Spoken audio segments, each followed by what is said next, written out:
Nisha Natarajan, powered by Reliance Home Finance. It's that time of the year when every industry and sector gets hopeful of a bag full of goodies from the finance minister. And for real estate, this year's union budget is even more critical for two reasons. One, the industry has hit an unexpected patch, or I should even say how unexpected, I don't know, but definitely a patch of poor sales and low buyer sentiments. And the end is nowhere in sight.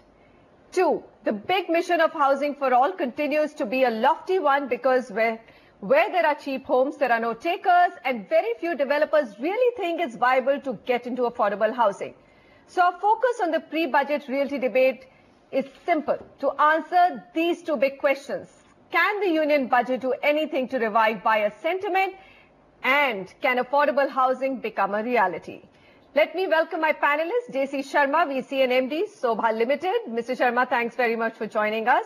Abhishek Lodha, Managing Director, Lodha Group. Abhishek, pleasure to have you finally on the property show in the Realty Debate and from the Mumbai studio.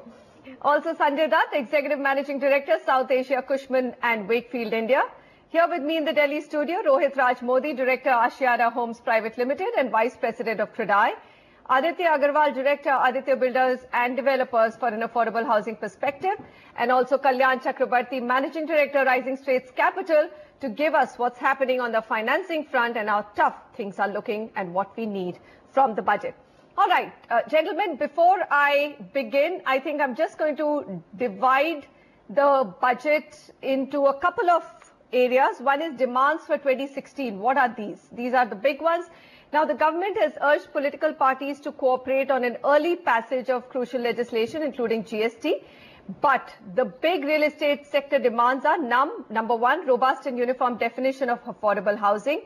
You also have another big demand from the industry, which is get a benefit under Section 80 IAB to 81A, or is it 80 IAB? It is 80 IAB to affordable housing.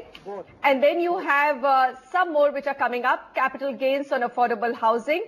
Those should be also relooked at, and removal of tax anomalies. A number of anomalies are there. Income tax laws are inhibiting investments, Credai says, into the housing sector. So let's discuss all of this, and I will come to the consumer angle a little bit later. JC Sharma, what do you think the finance minister can announce? You know, in 2014, the budget had a lot of goodies, or at least one was really excited. 2015 was a little bit damp. What are you expecting this year from an industry perspective? Manisha, good evening. See, from the industry's perspective, what we are looking at is that where Mr. Arun Jaitley had started from 2014 onwards, this is the time where he can take some bold calls and at least work out some simple solutions which this sector has been looking for. As you very rightly mentioned, prima facie what we are looking for as far as developers are concerned, that when we are going to develop an affordable kind of a housing with lots of infrastructure, can we get some benefit akin to an infrastructure company enjoys in 80 IA of the Income Tax Act. Similarly, when we are selling these products of less than 1,000 square feet or so built up area, can we have that 80 IB reintroduced once again? So as of now, home purchasers are required to pay service tax, value-added tax on top of stamp duty and registration charges. This is just to put in perspective for all our viewers. Mr. Sharma, which of these can be knocked off or reduced? I mean, do you want some to be knocked off completely, or do you say just rationalize them further? See, they can be rationalized very easily. To begin with, the government must be clear that whether housing is a service or housing is VAT leviable activity, or whether it also should have a stamp duty. So if you look at, everybody agrees and data is proven that 30 to 35% of our total project cost, it goes to the taxage. At the same time, we are not being given any comfort by way of any benefits. This is the only industry where we are in the full tax paying bracket. As far as our customers are also concerned, even if they buy the first home, they do not get any benefit. And Manisha, you look at how Bangalore has contributed to the national economy or to the Karnataka's economy, or Gurgaon has contributed. It is all because of the boom in the realty sector. So via GST, if they can ensure that the stamp duty, VAT and service tax all can be covered under one particular GST tax, and it can be little bit 2% extra which the state government may enjoy. In that case, we will have so much of comfort. There is a tax simplification, there is a tax rationalization, and today, like, government is not being able to even solve an issue of L&T where excise duty is paid, where we do the ready-mix concrete pouring in our own site through our own plant. If such small things it cannot be taken care of, how do we bring that kind of a transformation where demand is visible, make for India, make in India kind of a thing is visible? Simply they have to give an assurance that as and when the GST comes, they will ensure that there will be one tax which will subsume all taxage. Mr. Sharma, what about you?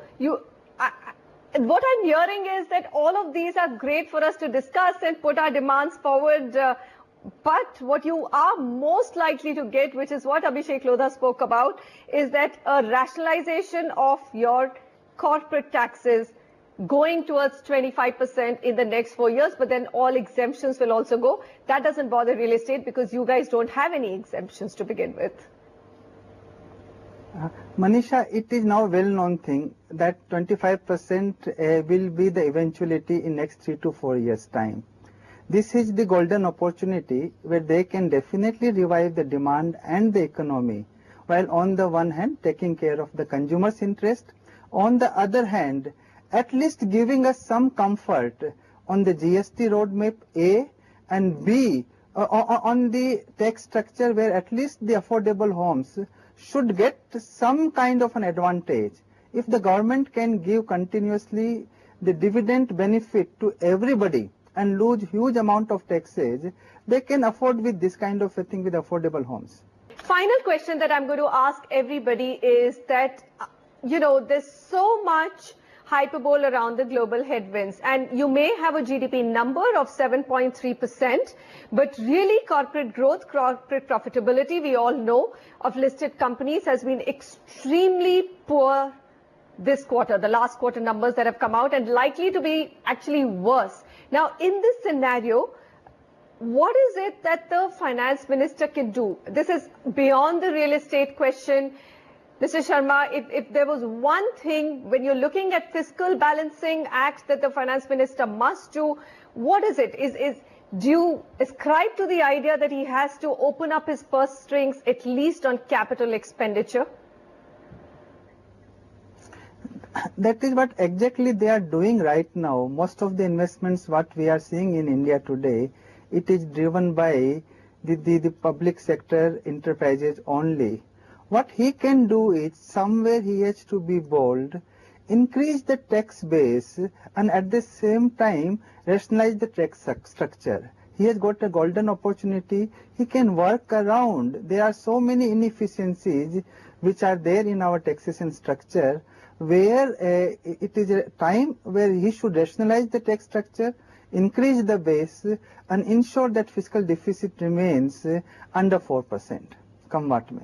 There has been some gain definitely from in fact substantial gain, as you just spelled out, from oil, but you also have OROP, you have lots of commitments coming up, so I think it's going to be a very, very fine balancing act. JC Sharma, Abhishek Lodha, Sanjay Dutt, Kalyan, Aditya and Rohit Raj Modi, gentlemen, thank you very much for joining me.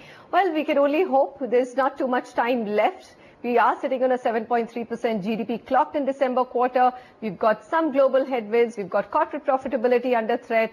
But sectors like housing, infrastructure, transport, they are in doldrums. And we definitely need some bold announcements in the union budget. I'll be back on the budget day with the industry to get their opinion on whether they like it, whether it's a thumbs up or a thumbs down to the union budget. And we're keeping our fingers crossed that it's a thumbs up. Goodbye and thanks for watching.